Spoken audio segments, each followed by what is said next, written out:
Inner coil में current change हो रहा है तो उससे इसका फ्लक्स चेंज हो रहा है, तो आउटर कॉइल के फ्लक्स से भी लिंक है, तो आउटर वाले कॉइल में ईएमएफ इंड्यूस होगा।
इसमें बायोसेवर्ट लॉ लगेगा क्या sir?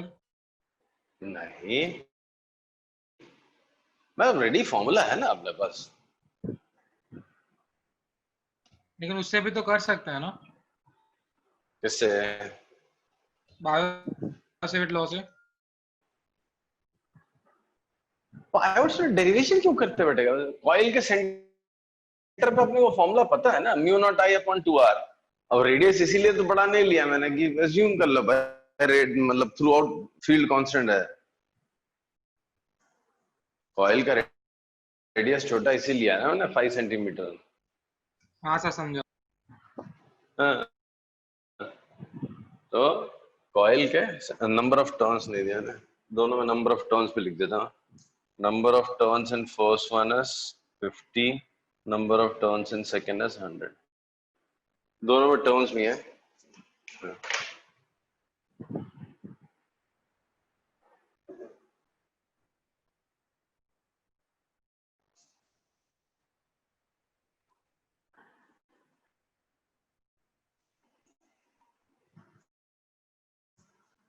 Assume field to be constant in the inner region of the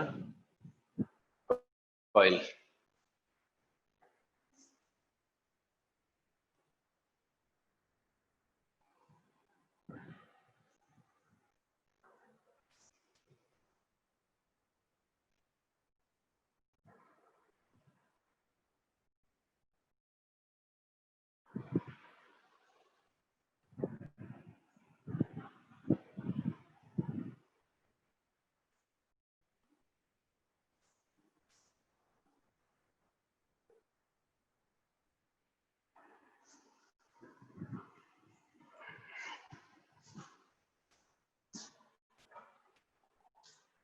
यहाँ पे फील्ड कितना होगा?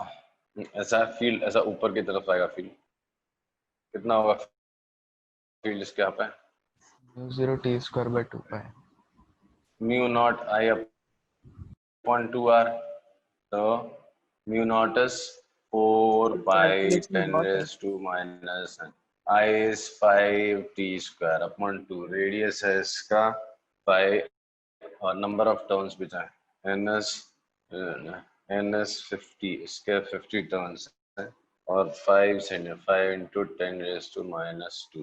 ठीक है, तो ये हो गया तो तुम्हारा ना 5 5 का 2 10 रेज टू माइनस 2 हो गया -5, 2 और 50 हो गया 100, so 10 minus 3.14 t square into 10 raise to minus 3 tesla. इतना फील्ड है। तो field at the centre of the coil, या मैंने बोला ना एज्यूम कर लो फील्ड छोटा कॉइल है तो इनर रीजन में उसके फील्ड कांस्टेंट होगा। तो field through out the region of the smaller coil is 3.14 t square into 10। अच्छा, what is field here? इन सारे पॉइंट्स पे फील्ड कितना होगा? याद करो, मैग्नेटिक फील्ड में पढ़ा था हमने, सोलेनॉइड में भी पढ़ा था। कॉइल के अंदर सेंटर का फॉर्मूला है, let us assume it is uniform throughout the inner region of the coil. What is field outside this coil? इस कॉइल के बाहर फील्ड कितना है? सॉरी, 0। यहाँ पे फील्ड है ही नहीं है, इन सारे रीजन में फील्ड नहीं है। तो इस पूरे से जब फ्लक्स आप कैलकुलेट करोगे, फ्लक्स इसका फ्लक्स इनटू कितना हुआ? What is flux linked in the second one? Field इसके अंदर कितना है? 3.14 t square into 10 raise to minus 3। ठीक है, इनटू एरिया। एरिया किसका लोगे, बाहर वाले का या अंदर वाले का? अंदर वाले का। बाहर, अंदर वाले का। क्यों? बट मैं तो बाहर वाले का फ्लक्स निकाल रहा हूं, लेकिन वो क्योंकि इसका पूरा जो इनर रीजन है वो that is not filled with magnetic field. इधर तो फील्ड है ही नहीं ना, तो इसको क्यों देखने का? सिर्फ इतने ही पोर्शन में फील्ड है। भले आप इतना बड़ा कॉइल लेते थे बट फील्ड तो उसके इतने से ही पोर्शन में ना, तो सिर्फ उतना ही एरिया लेना होगा आपको। So area is pi r square. So pi into radius इसका 5 into 10 raised to minus 2 का whole square, pi r square। Number of turns किसके लोगे, बाहर वाले के या अंदर वाले के? नंबर ऑफ टर्न्स किसके कंसीडर करोगे? ने बी में नंबर ऑफ टर्न्स कंसीडर किए है ना? किया ना? हाँ, 50 टर्न्स है। इसमें वापस करना है अभी वो तो फील्ड की स्ट्रेंथ निकालने के लिए मैंने कंसीडर किया। अभी फ्लक्स लिंक कराना ना, तो एक फिर टर्न बाहर से वाले जितने के फ्लक्स लेंगे। लिंक हो गए, बाहर वाले के टर्न्स आएंगे, क्योंकि बाहर वाले का फ्लक्स में निकाल रहा हूं। तो 100 हो गया, तो इनटू 100, राइट? ये हो गया, फ्लक्स कुछ छूटा था नहीं, बी एन एरिया। ठीक है, ये हो गया। सो 3.14 का स्क्वायर हो गया, समझो 9.85, 5 का स्क्वायर हो गया 25, फिर क्या क्या बच गया? टी स्क्वायर बच गया 10 रेज टू -4 -2 -5। कुछ छूट गया तो देख लेना। ये 100/4 हो गया, 985/4 इसको अप्रोक्सीमेटली 10 ही कर लो, तो 2.5 कर देता हूँ। 2.5 into 10 raise to -3 T square weber. कुछ कैलकुलेशन में मिस्टेक हुई तो आई डोंट नो, देख लेना। तो अंदाजे से 2.5 into 10 raise to -3 T square weber आ गया फ्लक्स। ठीक है, अब करंट क्या हो जाएगा? सॉरी, ईएमएफ क्या हो जाएगा? EMF is d∅/dt in magnitude। So जब डायरेक्शन की जरूरत नहीं है इसके लिए मैं इग्नोर किया हूँ, आगे चल के डायरेक्शन की जरूरत पड़ेगी तो फिर वो माइनस साइन और सब बीच में कंसिडर करेंगे। अभी तो सिर्फ वैल्यू पूछा है तो वो लिख रहा हूँ मैं। तो 2.5 into 2 into 10 raise to -3 into 2t, तो 5 into 10 raise to -3t Tesla, ये हो गया वोल्ट। ये हो गया आपका क्या? EMF। अभी करंट चाहिए आपको, I as a function of time चाहिए था, तो I as a function of time क्या आएगा?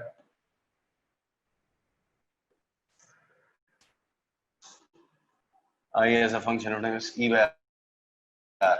So 5 into 10 raised to -3. Resistance 10 raised to -3 था, तो 5t एम्पियर हो गया।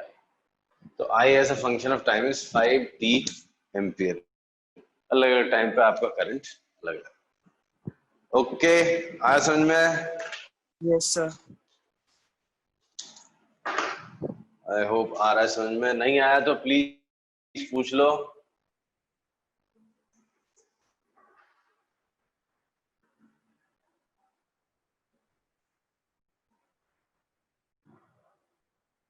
रब कर दूं?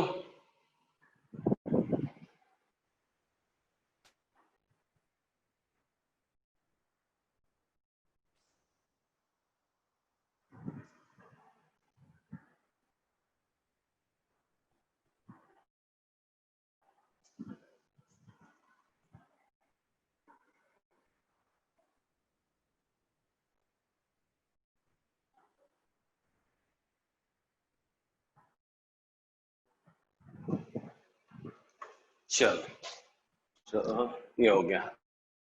अब दो क्वेश्चन और करेंगे रोटेशन पे। नहीं, फिर नेक्स्ट टॉपिक में जाता मैं। सपोज जैसा कॉइल, सॉरी, मैग्नेटिक फील्ड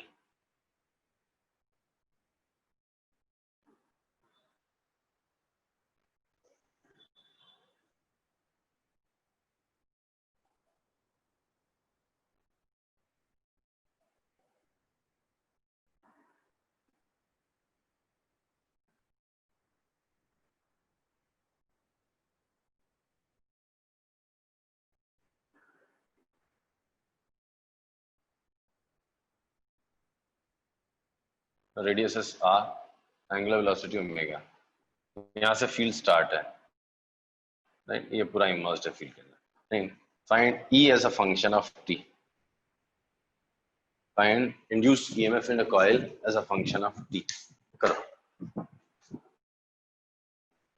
ऐसा भी सिमिलर हमने फ्लक्स के टाइम में किया था।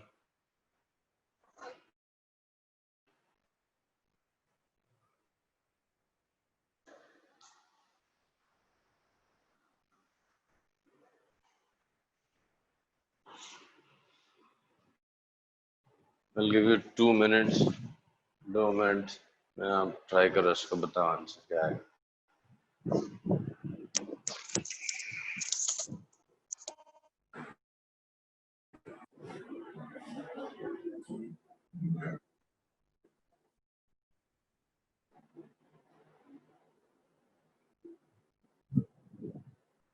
सर ओमेगा का फॉर्मूला क्या है?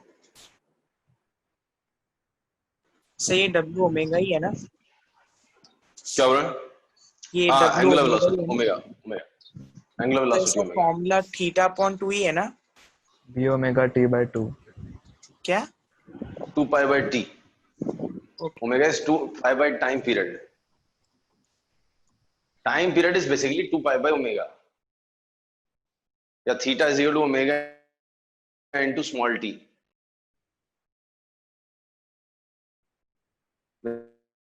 देखिए, दो टाइम है बेटा। एक टाइम पीरियड वाला टी की बात होती है, एक फुल रेवोल्यूशन को जो टाइम लगता है वो वाला टी, और एक कितना टाइम निकल चुका वो वाला टी। तो कौन सा टी बोल रहा है वो पता होना चाहिए ना।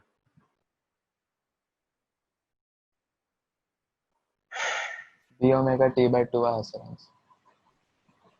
कितना है? 1 minute sir. b omega by 2 आ रहा है sir. B omega by 2। R बार एरिया भी कुछ है ही नहीं, कुछ क्या ऐसा कैसे हो सकता है? हाँ, फील्ड बी इंटू था, आर स्क्वायर। टी सेकेंड्स के बाद समझो ये ऐसा रोटेट होगा। कितना? ये थीटा बार। ओके, टी सेकेंड्स के बाद ये ऐसा होगा। So theta is omega into T, no doubt. अभी फ्लक्स निकाल लो आप इस पोजीशन पे, तो कितना जाएगा? Flux is pi minus theta into R square. S is equal to half R square theta. तो ये जो एंगल है वो हो गया पाई माइनस थीटा, सब रेडियंस में है। ये हो गया आपका फाई, ठीक है? Theta is in radians, pi तो ऑलरेडी रेडियन लिखा है मैंने। ये हो गया flux into B number of turns उस दिया नहीं, तो ये आंसर है B R square by 2 into pi minus theta, ये हो गया flux. But theta is what? Omega T. तो बी आर स्क्वायर बाय, तो EMF as a function of time is d phi by dt. तो minus, तो b r square omega by 2. तो phi as a function of time क्या आ रहा है? b r square omega by 2.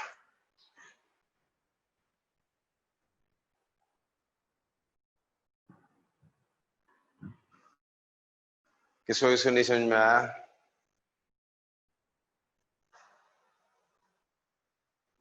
आया sir.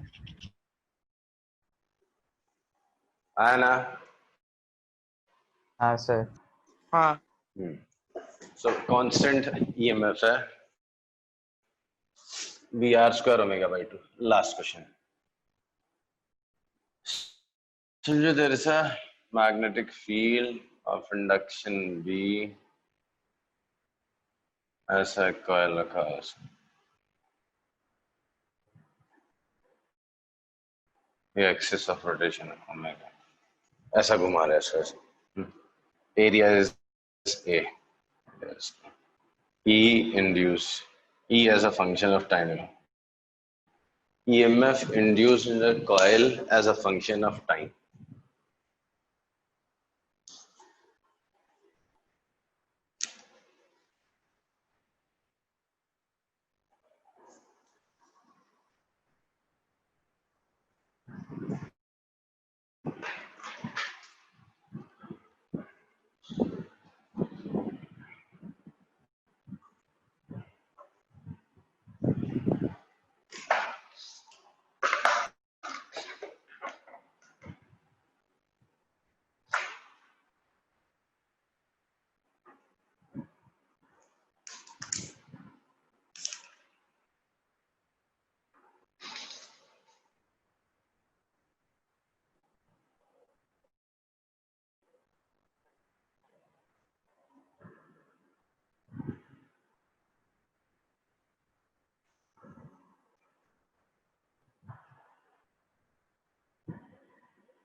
आया?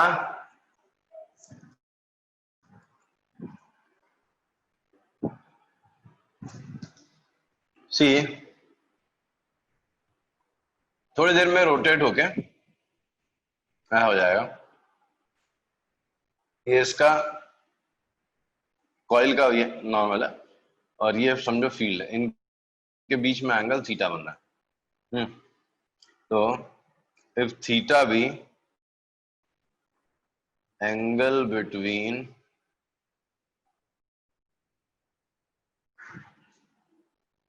normal drawn to coil and field, yeah? If theta be angle between normal drawn to the coil and field, अगर ऐसा हो तो क्या होगा, flux is B A cos theta. ये देख लो, आप एग्री होते हो क्या इसको? B stands for field, A is area of the coil. हाँ सर समझे। 0 सेकंड पे मैंने दिखाया था, ये एकदम नॉर्मल है, तो थीटा दोनों के angle between normal drawn to the coil and field is 0। वहां से अगर मेजर करना स्टार्ट करूं मैं, तो ओमेगा दिया हुआ है एंगुलर स्पीड, तो B A theta can be written as cos theta can be written as omega T.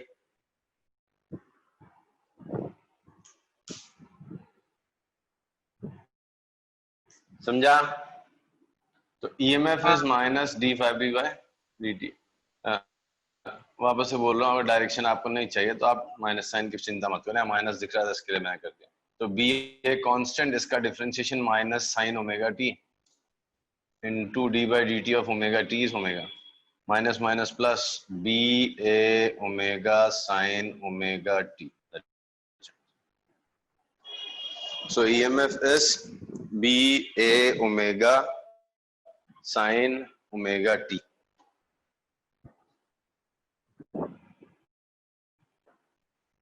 आ रहा है समझ में? नहीं आ रहा है तो बताओ, वापस बताओ, बहुत आसान था। नहीं।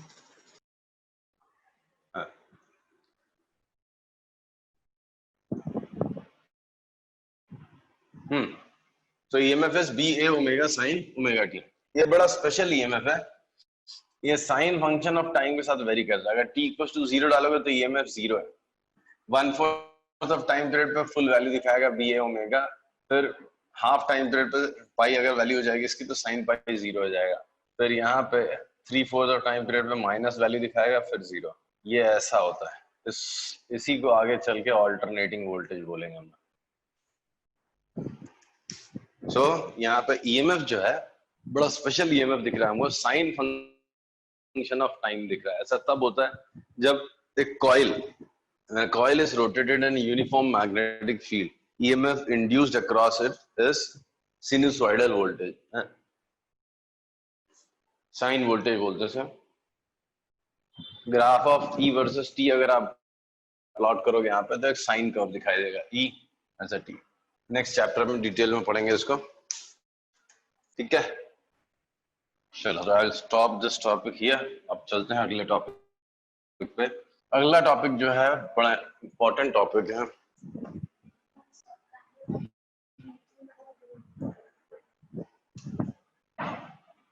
Emotional EMF।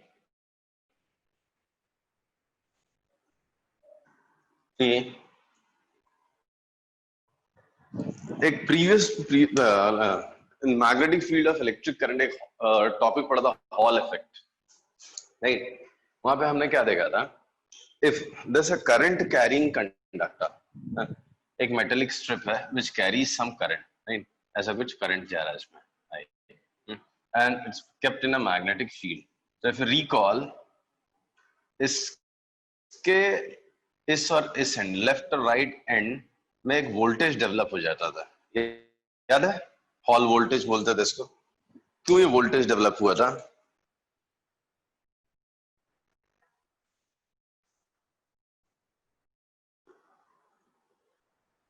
सही, एक बार रिपीट करोगे?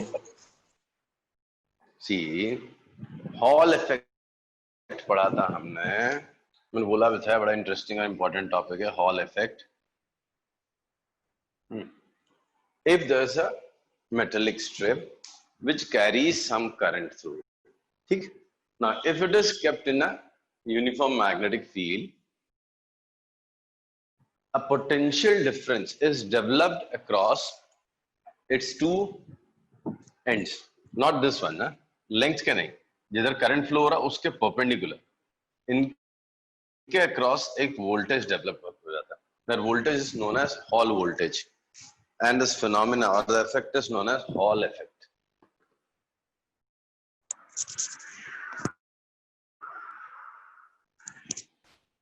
Recall करो ऐसा क्यों हुआ था?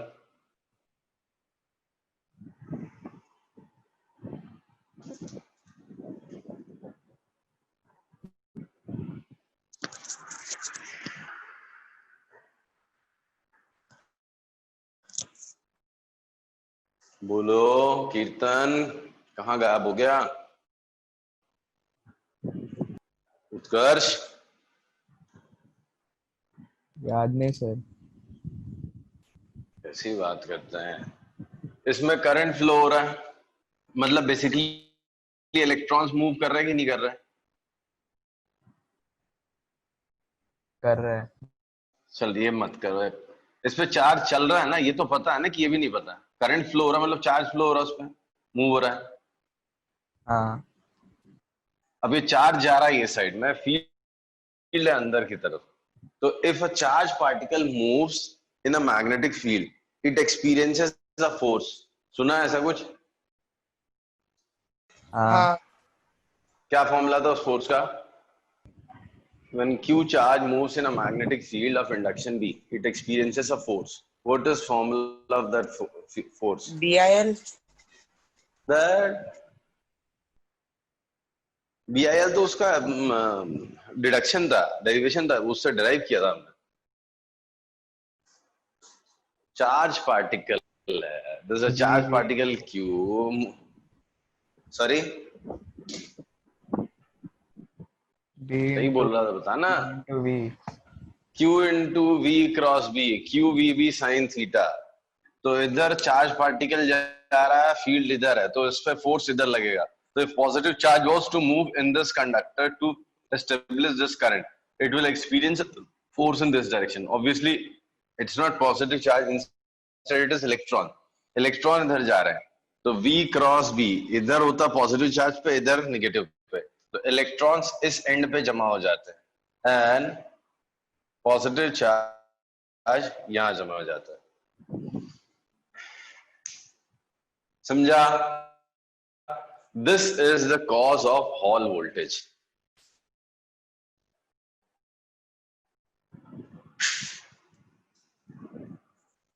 Hello. हाँ सर. Okay. Now हमने ये Hall voltage measure भी किया था. Suppose this distance is D. Let us assume this distance is D. तो यहाँ पे एक अंदर एक इलेक्ट्रिक फील्ड सेट हो जाएगा due to this Hall voltage. कितना होगा? E is equal to V by D. Hall voltage V है अपॉन डिस्टेंस D है, तो E is equal to V by D. इधर एक फील्ड सेट हो गया. ये क्या करेगा? फर्दर चार्ज पार्टिकल्स को मूव नहीं होने देगा. इलेक्ट्रॉन्स को इधर भगा रहा है मैग्नेटिक फील्ड, इलेक्ट्रिक फील्ड उनको इधर ला रहा है. तो होगा क्या? QVB या इलेक्ट्रॉन के टर्म्स में अगर मैं बात करूं तो EVB will be equal to Q into E. तो E is V by D. ये वोल्टेज वाला V है और ये वेलोसिटी वाला V है.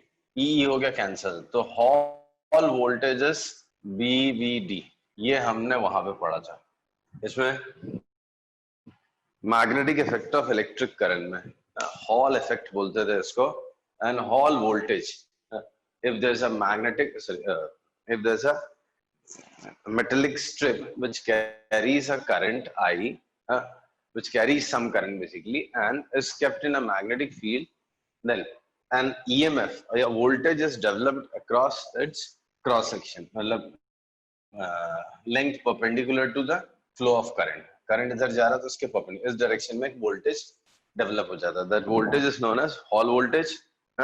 and it is measured as BVD, where B is magnetic field, V stands for speed with which charge particle is moving inside the conductor.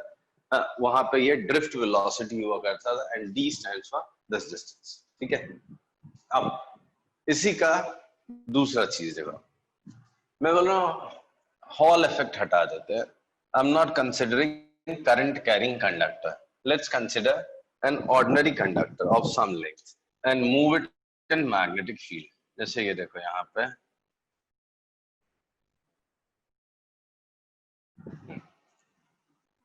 ऐसा conductor, इसका length ले लेता L, ऐसा भी, ठीक है. असल में या छोटा लेंथ ले लेता हूँ DL. ये छोटा लेंथ है, बहुत छोटा लेंथ DL लेंथ है.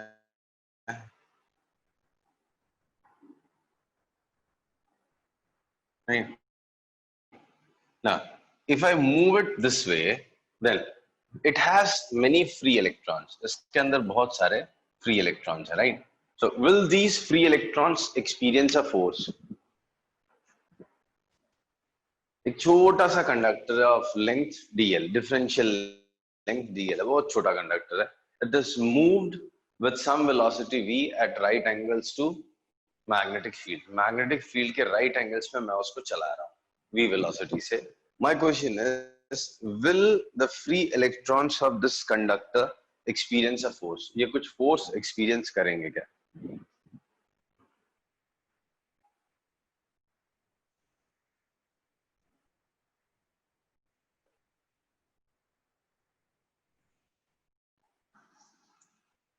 करेंगे. ये फोर्स एक्सपीरियंस करेंगे. किस डायरेक्शन में फोर्स एक्सपीरियंस करेंगे? ये जो इसके इलेक्ट्रॉन्स हैं, लेफ्ट राइट किधर एक्सपीरियंस करेंगे force? These electrons will experience a force in which direction? Sorry, B ऊपर है, B नीचे की तरफ है. अगर पॉजिटिव चार्ज होता तो इधर, नेगेटिव तो इधर. तो इसका ये एंड बन जाएगा नेगेटिव और ये एंड बन जाएगा positive.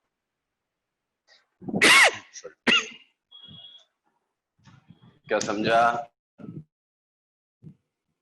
There's a differential length DL. There's a differential length DL. Left end of it will become positive and right end of it will become negative. Is this clear? Is it clear? हाँ. Okay. यही potential difference मुझे निकालना है. Suppose this potential difference is dV. Potential difference across these two terminals is dV. ठीक है? तो अलग अलग बुक्स में अलग अलग तरीके से दिया हुआ है. सबसे सिंपल तरीका है ऐसा, ये v वेलोसिटी से जा रहा है, तो इलेक्ट्रॉन्स पे फोर्स लग रहा है इधर. Electric force acting on, sorry, magnetic force acting on on electrons is E into B into V, right? V stands for velocity.